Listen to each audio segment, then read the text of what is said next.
Hey everyone, this is the video for July 18th. If all goes well, si Dios permite, I will be in Memphis getting ready for the board meetings for Emmaus University in Haiti. And I would ask your prayers for that. And if you're not already following Emmaus University on Facebook, I would encourage you to do that. You will be challenged and delighted by all that the Lord is doing in Haiti and beyond through the ministry of Emmaus University. So tonight, we're going to look at something that's really at the heart of James, and it's at the heart of why some people find James off-putting. And it's that section in chapter 2 of James's letter where he is talking about the relationship between faith and works.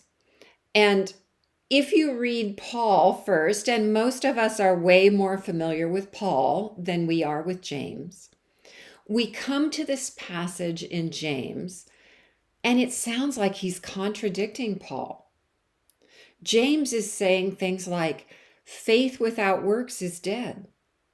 Wasn't Abraham our father justified by works? Can faith without works save? And that question anticipates the answer no. And then you turn to Paul, particularly in Romans chapter 4 and 5 and Galatians 3, and you hear Paul saying things like, we have been justified by, not works, by faith. Faith, not works, was credited to Abraham as righteousness. And then that wonderful line in Ephesians, you have been saved by grace through faith, not from works. So on first glance, it seems like James is contradicting Paul, or Paul is contradicting James, depending on who you think wrote first. And this is the very thing that prompted some of the reformers to marginalize the letter to James. Martin Luther called James's letter a letter of straw, a book of straw, for this very reason. So we need to look at what is actually going on in James and in Paul in terms of the relationship between faith and works, to see what it is. What is the relationship between the way these two apostles write about this stuff? So we're going to look at the situation to which and in which each one of these apostles was writing. What were they addressing in particular? And then we need to look at how they use language. How are each one of them, Paul and James, using the language of works? And how are they using the language of justification or salvation? And I think as we work through those three sets of distinctions, we'll be able to come out at the end and see that James and Paul are not, in fact, contradicting each other. So let's look at the situations in which James and Paul were writing. And we'll start with Paul in each of these pairings, because he probably did write at least Galatians earlier than James. So in Romans and in Galatians, Paul is dealing with a particular error, a particular misunderstanding. And it is the error of those who suppose that works of law, that is keeping Moses' law, is the means of being justified or saved or declared righteous. And to that error, Paul says a resounding no. You are justified by faith in Christ alone. You don't work your way into the kingdom. And that's the reason that this cry of faith alone was so important to the 16th century reformers like Luther and Calvin, because they were living in a context where that same situation was real. Within the Catholic Church in Europe, there had grown up this sense that you had to buy your way or work your way into the possibility of finding yourself saved when you died. So Paul and the reformers were addressing that particular kind of error, the error that says you can work your way in. And to that error, Paul says, no, you only come into the kingdom, into the family of God through faith alone. James is not refuting that. James is addressing a different kind of error. James is addressing people who have abused the doctrine or the truth that you are saved by faith alone. The people that James is writing to have distorted the teaching justified by faith and are now claiming that because that's true, that faith has no need of works, that faith can be divorced from any kind of incarnational demonstration of its reality. Faith had become for them this thing that you could just set up on the shelf like a book or a trophy.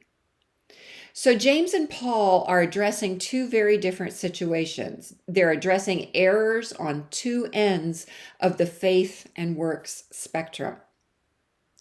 And let's look now at their language of works. When Paul and James talk about works, they're not talking about the same thing. And we can see this from their situations. If you go back to Paul in Romans 4 and Galatians 3, what he's talking about when he uses the language of works are works of law, doing the things prescribed by the law of Moses.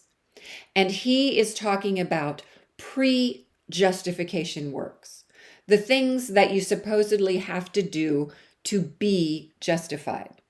So when Paul is marginalizing works in those passages, that's what he has in mind. James, however, is talking to believers, and he's talking about post-justification works, what believers do after they enter into the relationship with Christ. And in James's letter, these are very obviously works of mercy and love. We've already seen that over and over again, just in the first two chapters of James. So these two apostles are using the language of works very differently. Paul says, you don't need the works of law to get justified, to be declared righteous by God. And James is saying, once you've been declared righteous by God, there are works that flow out of that demonstrate your righteousness.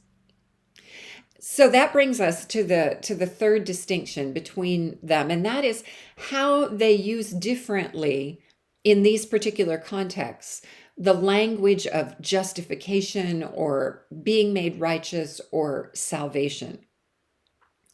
When Paul is using Abraham as the example of justification, of being made right with God in Romans 4 and Galatians 3, Paul is talking about initial justification, what we might call conversion or entrance into God's family.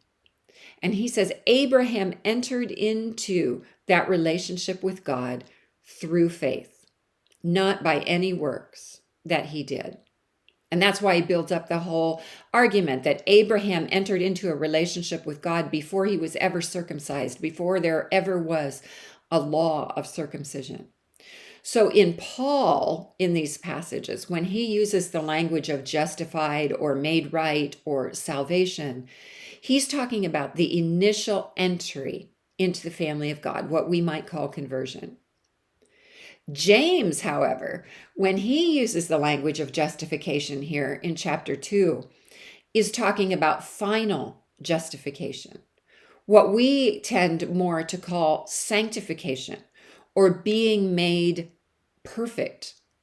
And you see that very clearly in chapter 2, verse 20, where he says to them, "Are you willing to learn that faith without works is useless? Wasn't Abraham our father justified by works?" And then look at verse 22. You see that faith was active together with his works, literally was working together with works. And by works, faith was made complete or made perfect.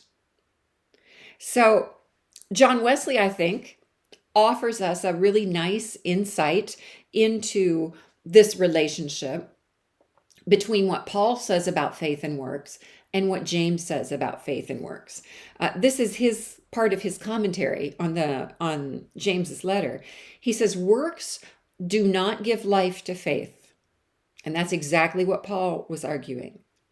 But faith begets or births works. And that's what James is saying. And then faith is perfected, made complete, made mature by them. Another commentator that I read used an illustration from the field of medicine. Paul, in his discussion of faith and works, is dealing with obstetrics. How is faith born? How is justification born? It's born through faith. James, however, is dealing with pediatrics and geriatrics. How does righteousness develop and mature? It matures and develops in that interplay of faith and works. And I think we can see really clearly if we set both Paul in the book of Romans and James in his letter, if we set them in the context of the whole New Testament, it's really clear that both of them understood both sides of this. Because if you read Paul's letters, he argues strenuously that the life of faith should produce fruit, as he calls it, that there should be these outward signs, these works that flow from the life of faith. And James, if we go to the book of Acts, chapter 15, we see him arguing just as strenuously that it is only faith in Christ that is the entrance requirement into this new community that has formed. So the two men, the two apostles, are not in contradiction to each other. And if we understand the situations that they were addressing, and if we understand the way they're using the key language in these passages, it helps us to see that these two writers, these two apostles, stand in harmony with one another, not in contradiction. So God bless you this week.